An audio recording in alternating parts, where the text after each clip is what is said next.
भारतीय इतिहास से की गई छेड़छाड़ के बारे में हम सभी जानते हैं। वामपंथियों ने बड़ी सफाई से इस्लामिक आक्रांताओं और मुस्लिम शासकों के खूनी इतिहास को छिपाकर सिर्फ उनका महिमा मंडन करने का काम किया। मुगलों का महिमा मंडन करने में सबसे बड़ा नाम हमारी आंखों के सामने आता है देश के प्रथम शिक्षा मंत्री मौलाना अबुल कलाम आजाद का, जो कि खुद एक मदरसा छाप थे। इसके अलावा उनकी शैक्षणिक योग्यता कुछ भी नहीं थी। अगर आपको विश्वास नहीं होता है तो कभी इतिहास के पन्ने पलट कर देखिए।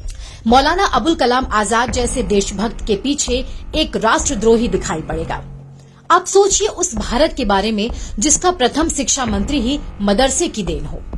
11 नवंबर 1888 को सऊदी अरब में जन्मे मौलाना अबुल कलाम आजाद ने कभी भी एक आधिकारिक स्कूल में पढ़ाई नहीं की, बल्कि सारी शिक्षा उन्होंने या तो घर पर या फिर मदरसे में ही ली थी।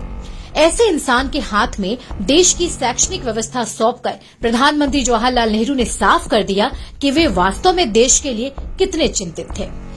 अगर आज देश में गुरुकुल के अस्तित्व पर प्रश्न चिन्ह लग चुका है, अगर आज देश में अपनी संस्कृति पर गर्व करना पाप और उसे गाली देना फैशन है, तो ये सब मौलाना अबुल कलाम आजाद की देन है। ऐसे शिक्षा मंत्रियों के कारण ही हम अपने शास्त्रों से दूर होते चले गए।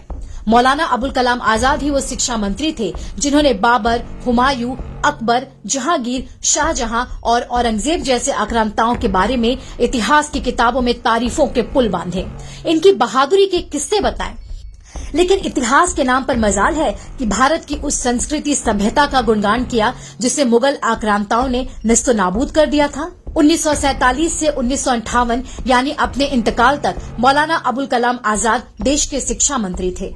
उन्होंने शिक्षा मंत्री होते ही मुगलों के कुकृत्यों को छिपाने का काम किया और मुगलों की एक नई तस्वीर समाज के सामने परोसी। उस दौरान उन्होंने इस क्षेत्र में ऐसे लोगों को शामिल किया था जो या तो उसी समुदाय के थे या फिर उनका संबंध लेफ्ट विचारधारा से था। इनमें हुमायूं कबीर, MC छागला और फखरुद्दीन अली अहमद जैसे लोग शामिल थे। इन सब ने मिलकर मुगलों को भारत के नायक के तौर पर उभारा।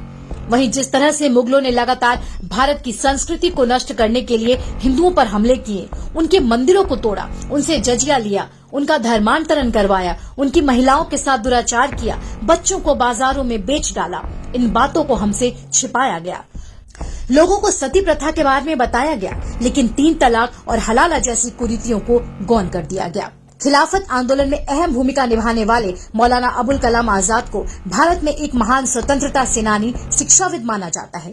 लेकिन हाथी के दांत खाने के अलग और दिखाने के अलग होते हैं। यही हाल मौलाना आजाद की भी थी। एक तरफ तो मौलाना आजाद हिंदू मुस्लिम एकता की बात करते थे, तो दूसरी तरफ वे एक सैद्धांतिक रूप से इस्लामिस्ट थे।